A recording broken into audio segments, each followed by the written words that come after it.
Alors, moi, je vous le dis sincèrement, ce qu'on vit en ce moment est totalement fou. Parfois, j'ai même pas les mots pour expliquer. Wall Street vient de boucler sa 5e semaine de hausse consécutive et on n'avait plus vu ça depuis mai 2020. Mai 2020, l'époque où on faisait du yoga en ligne et où on applaudissait aux fenêtres et on pensait que les politiques nous voulaient vraiment du bien. Eh bien voilà, spirituellement, on y est retourné. Sauf qu'à l'époque, on montait parce que les gouvernements de la planète entière s'étaient mis d'accord pour ouvrir les vannes du portefeuille en grand et qu'on apprenait à faire du pain à la maison. Aujourd'hui, on monte. Pourquoi déjà? Ah oui, parce qu'on en est à la 10e semaine de guerre au Moyen-Orient. Le baril est à 100 balles, l'Iran cherche ses missiles juste au cas où, et tout le monde sourit avec la sérénité d'un investisseur convaincu que les arbres, finalement, ils pourraient bien monter au ciel. Bienvenue dans ce Morning Bull Live, je suis Thomas Veillet et nous sommes le 4 mai 2026. Aujourd'hui, on va parler du plus grand paradoxe économique du moment et surtout, on va parler du vrai détonateur que personne ne voit venir.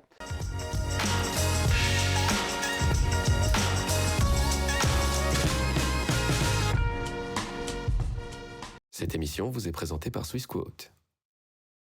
Alors avant toute chose, ce que vous allez entendre et voir dans cette vidéo n'est pas un conseil financier, c'est mon avis, mon analyse et parfois mon humeur du jour. Par contre, si vous voulez comprendre la bourse, là, vous êtes au bon endroit. Donc on est lundi et tout a l'air plutôt calme. On regarde les futurs, ils montent un poil, ambiance étonnamment décontractée. La seule question qui agite finalement les salles de marché ce matin, c'est quand est-ce que le S&P 500 va taper les 10 000 points? Pas est-ce qu'il va corriger, pas est-ce que les valorisations sont un peu trop tendues? Non, juste quand. La semaine va pourtant être chargée, pas tout de suite parce que le Japon est fermé aujourd'hui pour Golden Week et Londres est aussi fermé, donc liquidité réduite, volume ridicule, l'œil du cyclone. C'est ce moment de calme étrange où on fait l'inventaire des dégâts juste avant la prochaine vague. Mais à partir de mardi, ça repart. Les jolts, mardi, pour voir si le marché de l'emploi tient encore le coup. ADP, mercredi, l'emploi privé. Et le grand spectacle du BLS vendredi avec les chiffres de l'emploi du mois d'avril pour conclure la semaine. 3 occasions de se faire peur pour le prix d'une. Et puis, on a aussi du gros calibre côté trimestriel. Palantir aujourd'hui, AMD demain, ARM, Novo Nordisk, Disney, McDo, tous dans la même semaine. Mais on aura le temps d'en reparler dans les prochains jours. Aujourd'hui, on a d'autres chats à fouetter. Oui, parce que le vrai feuilleton du week-end, c'est encore et toujours le pétrole. Et pour une fois, tenez-vous bien, c'est même pas à cause de Trump. Enfin, pas au début en tous les cas. Oui, parce que l'OPEP+, est donc réuni dimanche, première réunion sans les Émirats Arabes Unis. Vous connaissez cette espèce d'ambiance où vous avez un groupe WhatsApp où semaine après semaine, les membres quittent le groupe un par un en silence sans rien dire. À ce rythme-là, dans 2 mois, le PEP, c'est l'Arabie Saoudite toute seule en train de se parler à elle-même dans le miroir et à se demander qui est la plus belle. Bref, le cartel a accouché dans la douleur d'une augmentation de production de 188 000 barils par jour pour le mois de juin, soit moins que les 206 000 de mai. Donc ils annoncent qu'ils augmentent la production en l'augmentant moins que ce qu'ils l'augmentaient avant. Plus tu pédales moins vite, moins tu avances plus fort, c'est la politique de marketing de l'OPEP. Et puis, entre vous et moi, on nous parle de 188 000 barils par jour, alors qu'il nous en manque 20 millions qui ne passent pas par Hormuz. Franchement, je ne sais même pas pourquoi je me suis levé ce matin. Ils appellent ça adopter une approche prudente avec une flexibilité totale. Ça, c'est une formule sortie tout droit de ChatGPT à qui on aurait demandé de pondre un communiqué corporate en restant le plus vite possible. Approche prudente avec flexibilité totale. Mais qu'est-ce que ça veut bien pouvoir dire en fait? C'est l'équivalent linguistique d'une boisson light, 0 calories, 0 information, 0 engagement. Résultat des courses sur les marchés, quasi rien. Le WTI est toujours à 102 $ ce matin. Et Trump a posté entre la communication de l'OPEP et l'ouverture des futurs. L'Iran a répondu, donc l'effet OPEP, on l'a perdu un petit peu dans le bruit ambiant. Il faut quand même bien le reconnaître. Ceci dit, très tôt ce matin, on a vu le WTI passer brièvement sous les 100 $ et tout le monde a applaudi en disant « Ouf, bouffée d'air frais, on respire, c'est absolument génial !» Alors qu'il y a 6 mois, on était à 55 $. 55 ! Aujourd'hui, on est à 102 et on trouve ça merveilleux. On en est arrivé à un point où un baril qui, à n'importe quelle autre époque, aurait déclenché une catastrophe nationale est aujourd'hui présenté comme une bouffée d'air frais. Et pendant ce temps, à la pompe, l'Américain moyen envisage le suicide à chaque plein d'essence. Une essence qui coûte 4,45 $ le gallon. Une hausse de 40 cents en une semaine aux États-Unis. Le diesel est à 5,62, record battu. Les Américains payent 152 millions de dollars de plus en frais d'essence par jour. de plus qu'il y a une semaine et 566 millions de plus par jour qu'il y a 9 semaines par jour. Je vous laisse faire la multiplication sur le mois et faire la fonction f de x via le taux d'inflation du mois prochain. Mais le plus dur à vivre pour eux, sincèrement, je crois que c'est de voir les conducteurs Tesla qui font la fête devant les stations-service en buvant des smoothies au chou kale mélangés à du kombucha. Ça doit faire mal. Donc, notre orateur préféré, revenons à lui, notre orateur préféré, Donald Trump, a encore une fois parlé. Et encore une fois, juste avant l'ouverture des futurs sur le pétrole. Le timing était encore une fois parfait. Il a donc remis son projet Freedom sur la table et cette fois, on apprend que les Américains vont escorter les navires des pays neutres à travers le détroit d'Ormuz à partir de lundi matin, heure du Moyen-Orient, c'est-à-dire grosso modo maintenant. Il appelle ça une opération humanitaire. Et entre guillemets, l'opération humanitaire, hein, parce que croyez-moi, les guillemets sont hyper importants. Oui, parce qu'il a ajouté que toute interférence devra être traitée avec force. Donc pour résumer, c'est humanitaire, mais avec des missiles, juste au cas où l'humanité ne suivrait pas la procédure. C'est de l'aide humanitaire à la manière Tomahawk. C'est Médecins sans frontières en mode porte-avions. Évidemment, les Iraniens ont immédiatement répondu que toute intervention américaine dans le détroit d'Ormuz serait considérée comme une violation flagrante du cessez-le-feu. Donc, on a un cessez-le-feu, qu'on n'est pas vraiment un, qui est soutenu par un plan de paix iranien que Trump trouve pas assez bon, pendant que Scott Bessent explique qu'on est en train de faire suffoquer le pays. Je parle de l'Iran, hein. Suffoquer. Le mot est assez joli pour de l'humanitaire, hein. Ça sent l'humanisme à plein nez. Suffoquer, parce que là, on parle quand même de 90 millions d'habitants qui suffoqueraient. Mais bon, du côté de la Maison-Blanche, on appelle ça de la diplomatie. Donc nous voilà. 10e semaine de guerre, Détroit toujours fermé comme un magasin un dimanche en Suisse, Trump qui joue les capitaines ad hoc avec son porte-avions, les Iraniens qui chargent les missiles qui leur restent juste au cas où, le PEP qui se déchire en interne, le baril qui flirte avec les 100 $ depuis des semaines, et les marchés, les marchés, eux, sont au plus haut de tous les temps. Aux États-Unis en tous les cas. Et c'est là qu'on rentre dans le grand mystère du moment. Le grand mystère, c'est le truc qui interroge tous les économistes du monde. En tout cas, les économistes objectifs, hein. Ce qui reste, le paradoxe qui fait que même les permabères, ces types qui vous prédisent la fin du monde depuis 2015, commencent à douter de leur propre existence. Parce que, regardez simplement le tableau. Pétrole à 100 balles, taux à 4,4%, inflation qui colle au plafond, guerre au Moyen-Orient qui rentre dans son 3e mois, la Fed qui ne baisse pas les taux, et rien. Pas de récession, pas de craquement, juste une croissance qui avance gentiment, mais sûrement. Alors prenons simplement les chiffres. Le marché de l'emploi, il tient, la consommation, elle tient, les boîtes investissent, surtout dans l'IA, parce qu'évidemment, en 2026, si vous n'investissez pas dans l'IA, vous êtes considéré comme un has-been, un type qui danse du Claude François dans un concert de David Guetta.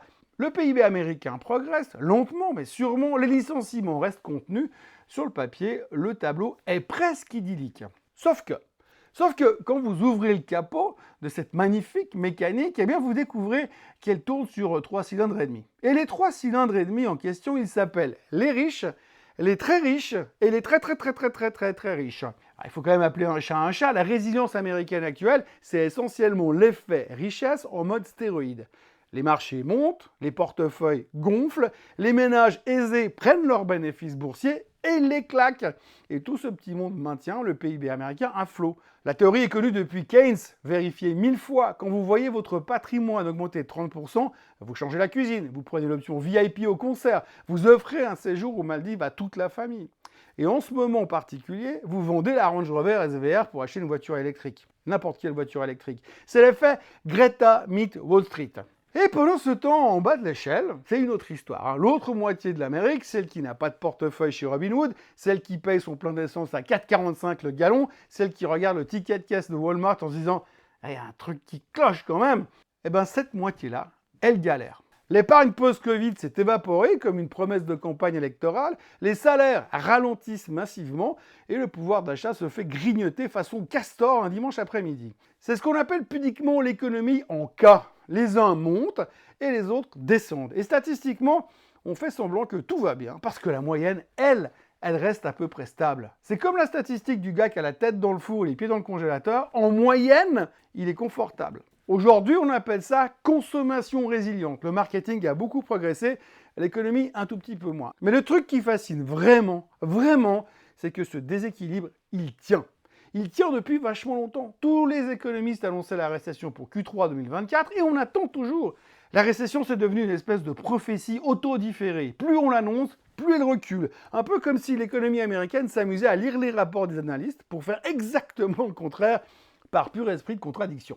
Et le moteur de tout ça, vous l'avez compris, c'est l'IA, bien sûr. C'est elle qui justifie les valorisations, c'est elle qui pousse les capex des grosses entreprises, c'est elle qui maintient l'optimisme structurel. Il faudrait être fou pour aller contre la tendance. Mais le jour où ça va coincer, et on a envie de dire que ça finira par arriver un jour, parce que les arbres ne montent jamais au ciel, le jour où ça craquera, c'est tout l'édifice qui partira avec l'eau du bain. En attendant, on profite du spectacle.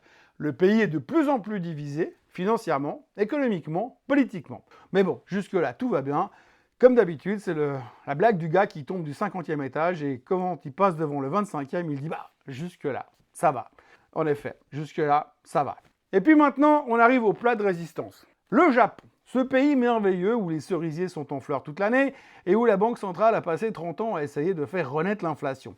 Eh bien, figurez-vous que cette même banque centrale vient de claquer environ 35 milliards de dollars la semaine dernière pour empêcher le yen de finir à la casse. Jeudi dernier, le yen tape ses 160 contre $. Tokyo se dit « Ok, ça suffit, on arrête le massacre ». Ils sortent la sulfateuse à billets, un jeudi en pleine semaine de la Golden Week, c'est-à-dire au moment où il n'y a personne au bureau, ils rachètent du yen à tour de bras et hop, le yen rebondit de 2,4% en une journée. Sauf que, et c'est là que ça devient drôle, pendant que les Japonais essayent héroïquement de tenir leur monnaie à bout de bras, le pétrole, lui, se prend pour une fusée à cause de la petite sauterie en cours entre les États-Unis et l'Iran. Le Brent a donc flirté avec les 125 $ la semaine dernière, et là, attention, c'est le grand cercle vicieux. Le Japon importe 90% de son pétrole et il le paye en dollars. Oui, les mêmes dollars qu'ils sont en train de vendre pour soutenir leur monnaie. Vous suivez ? Donc chaque dollar plus cher ajoute une louche d'inflation dans la marmite japonaise. L'inflation japonaise est à 1,8%. Dans n'importe quel autre pays, on appellerait ça un mardi tranquille, mais au Japon, 1,8% d'inflation, c'est l'équivalent macroéconomique d'une éruption volcanique. Les analystes expliquent gentiment que cette intervention sur le yen, c'est un pansement sur une plaie qui aurait besoin de points de suture. Traduction pour le commun des mortels, ça sert strictement à rien si on ne monte pas les taux. Mais Takaichi, la nouvelle première ministre, elle, ne veut surtout pas les monter, parce qu'elle a un programme fiscal aussi serré qu'un slip de bain. Et la BOJ ne s'engage sur rien, on dirait un politicien suisse. Pour couronner le tout, Tokyo envisage maintenant d'aller intervenir sur les marchés à terme du pétrole, sur les futurs pétroliers. Le Japon, deuxième plus grand consommateur d'or noir d'Asie, va essayer de manipuler le prix du pétrole mondial. On se réjouit déjà de voir comment ça va se passer.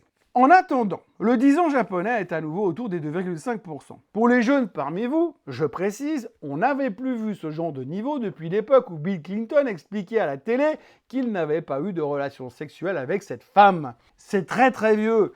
On se souvient ni de la femme en question, ni de qui peut bien être ce Bill Clinton. Laissez-moi maintenant vous rappeler juste 3 trucs. Tout d'abord, en 1, le Japon est le plus gros créancier des États-Unis devant la Chine. C'est le Japon qui finance une bonne partie de la dette américaine. En 2, son secteur financier est gavé d'obligations japonaises jusqu'aux yeux. Banques, assurances, fonds de pension, tout le monde en a. Et en 3, quand le 10 ans japonais monte sérieusement, les capitaux japonais qui sont allés chercher du rendement aux 4 coins du monde, ces capitaux-là pourraient, je dis bien pourraient, commencer à rentrer à la maison. C'est ce qu'on appelle en jargon de salle des marchés l'unwind du carry trade. Et c'est précisément ça qui avait déclenché le mini-crash d'août 2024. Sauf qu'à l'époque, le 10 ans japonais était à 1%. Aujourd'hui, on est à 2,5%. Faites le calcul vous-même. Je ne sais pas s'il faut avoir peur, mais je me pose quand même quelques petites questions. Nous avons donc un président américain qui transforme une zone de guerre en croisière humanitaire armée jusqu'aux dents, avec son projet Freedom. Nous avons un OPEP qui se désintègre par les bas, des Iraniens qui menacent de tout faire péter si Trump vient nager dans leurs eaux à eux, un Biden qui parle d'asphyxier un pays, et de l'autre côté, une économie américaine qui refuse obstinément de plier malgré tous les signaux d'alerte, portés à bout de bras par le top 10 de la population et par un narratif IA qui tient toujours le coup, pour l'instant. Et au milieu de tout ça, un Japon qui crame ses réserves pour un résultat qui durera aussi longtemps qu'un printemps en Suisse, c'est-à-dire pas longtemps du tout. Et puis, ce 10 ans japonais à 2,5% dont littéralement personne ne parle, alors que c'est peut-être, et je dis bien peut-être, la mèche du prochain craquement. Ce matin, le Japon est donc fermé, Londres est fermé, les volumes vont être beaucoup plus minces. Statistiquement, ça devrait être un lundi un peu plus calme. Disons que c'est l'œil du cyclone, le moment où c'est un peu trop calme. Parce que pendant que Trump joue au capitaine Haddock dans le détroit d'Ormuz, que l'économie américaine fait du surplace en faisant croire qu'elle court et que le yen survit sous oxygène, le vrai détonateur du prochain craquement est peut-être en train de se charger silencieusement à 9000 km d'ici. Et personne, je dis bien personne, ou presque, n'en parle. Si cette vidéo vous a plu, vous savez ce qu'il vous reste à faire. Like, abonnement et surtout, partagez-la à un copain qui pense que tout va bien. On se retrouve demain pour la suite. D'ici là, soyez forts. Et je vous rappelle que cette semaine, c'est une grosse semaine. En tout cas, pour la chaîne Swissquote en français, parce qu'on va passer les 100 000 followers. Je dirais d'ici, allez, demain soir. Mais ça, on en reparle bientôt. Allez, à demain. Bye bye. Ce contenu est informatif et éducatif destiné aux personnes connaissant les marchés financiers. Il ne constitue pas un conseil en investissement, juridique ou fiscal. Le trading et l'investissement comportent des risques, notamment la perte de capital. Les CFD et actifs numériques sont volatiles et ne conviennent pas à tous. Swissquote décline toute responsabilité quant à l'exactitude du contenu ou aux pertes liées à son usage. Produits et services disponibles selon la législation en vigueur.